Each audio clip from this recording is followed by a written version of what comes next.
गहन वन में पहुंचकर पांडव आगे के कार्यक्रम पर विचार करने लगे। सभी ने तय किया कि मत्स्य देश में राजा विराट के विराट नगर में जाकर रहना ठीक होगा। वह नगर बहुत ही सुंदर और समृद्ध है। मत्स्य देश का राजा विराट शक्ति संपन्न है और दुर्योधन का विरोधी भी है। उसके यहाँ छिपकर छद्मवेश में रहा जा सकता है। परस्पर तय करके सभी विराट नगर पहुंचे और सभी ने अपने अपने अनुसार अपना छद्म रूप धारण कर लिया। युधिष्ठिर ने सन्यासी का वेश बनाया और कंक नाम से राजा के पास पहुंचा। युधिष्ठिर ने कहा, राजन, मेरा नाम कंक है। मैं ज्योतिषी हूँ। वेदांगों का मुझे ज्ञान है। मैं युधिष्ठिर का मित्र रह चुका हूँ और चौपड़ खेलने में माहिर हूँ। मैं आपकी सेवा में आना चाहता हूँ। विराट ने उसे अपनी सेवा में रख लिया। इसी प्रकार भीम विराट के रसोइया बल्लभ बन गए और अर्जुन बृहन्नला के स्त्री रूप में रनवास की स्त्रियों को नाच गाना सिखाने लगे। विशेषकर विराट की कन्या उत्तरा को द्रौपदी सैरंध्री के नाम से विराट की पत्नी सुदेशना की दासी बन गई। नकुल ग्रंथिक के रूप में राजा की अश्वशाला में घोड़ों की नस्ल सुधारने के काम पर लग गए और सहदेव तंतिपाल नामक वाला बनकर गाय बैलों की देखभाल के काम पर राजा की गौशाला को संभालने लगे। राजा की सेवा में जाने से पहले पांडवों ने अपने अस्त्र शस्त्र नगर के बाहर एक शमी वृक्ष पर छिपाकर रख दिए थे। सारा काम बड़ी सफाई से निबट गया था। किसी को जरा भी शक नहीं हो सका था कि वे पांचों कुरुवंश के महानायक हैं और द्रौपदी पांचाल नरेश की पुत्री है। समय आराम से कट रहा था, परंतु बीच बीच में व्यवधान पड़ जाते थे।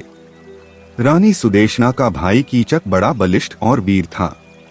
मत्स्य देश की सेना का वही नायक था। कीचक की धाक दूर दूर तक फैली हुई थी। इसी से वह अत्यंत अहंकारी और चरित्रहीन था।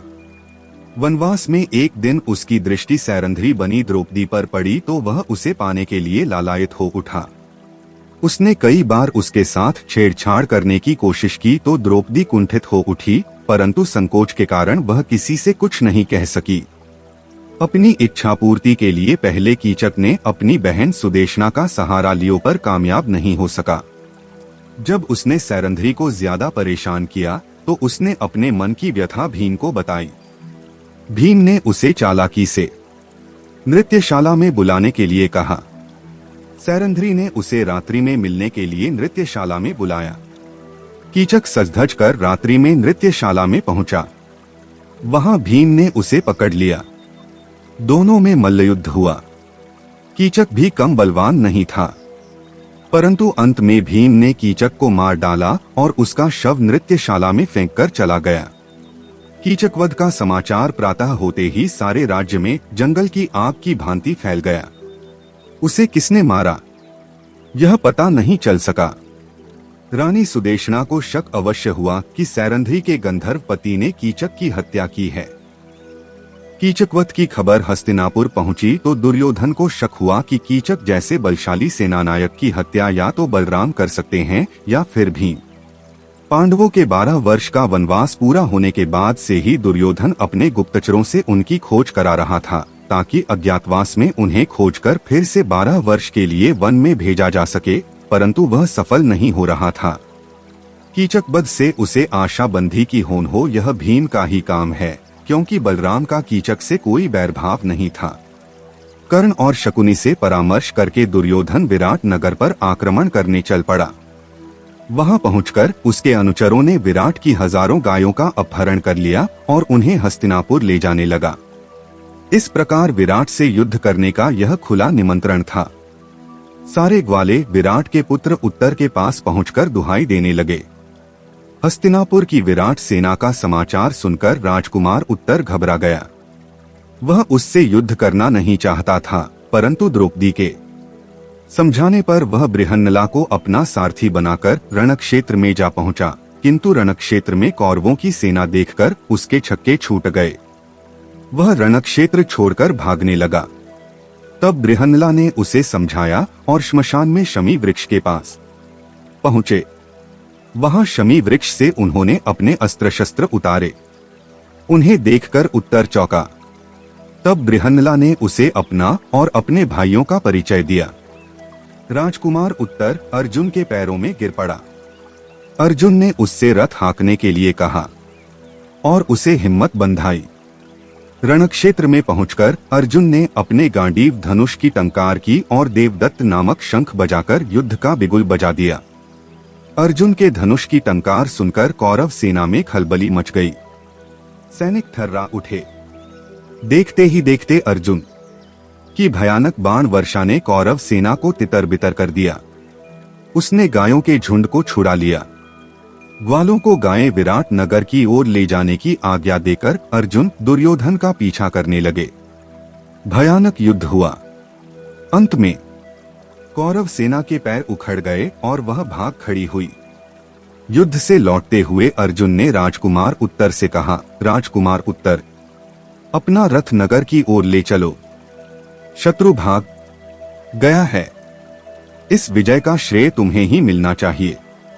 उत्तर के मना करने पर अर्जुन ने उसे समझा दिया और अपने अस्त्र शस्त्र फिर से शमी वृक्ष पर रखकर बृहन्नला का वेश बना लिया। विराट नगर पहुंचकर राजकुमार उत्तर की जय जयकार हुई, किंतु विराट का मन चिंतित हो उठा।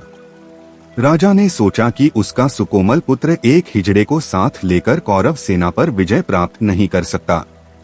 अंत में राजकुमार उत्तर ने अपने पिता की चिंता को दूर किया और पांडवों का असली परिचय दिया।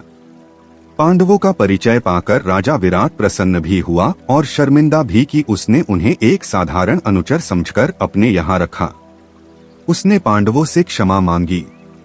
पांडवों ने उसे अपने अज्ञातवास की बात बताकर उसकी शर्मिंदगी को दूर किया। राजा विराट ने अपनी पुत्री उत्तरा का विवाह अर्जुन के साथ करने का प्रस्ताव रखा, किंतु अर्जुन ने कहा, राजन, उत्तरा को मैंने शिष्या की भांति समझा है। वह मेरी पुत्री के समान है। यदि आप उसका विवाह करना ही चाहते हैं तो मेरे पुत्र अभिमन्यु के साथ कर दें। राजा विराट ने अर्जुन की बात मान ली।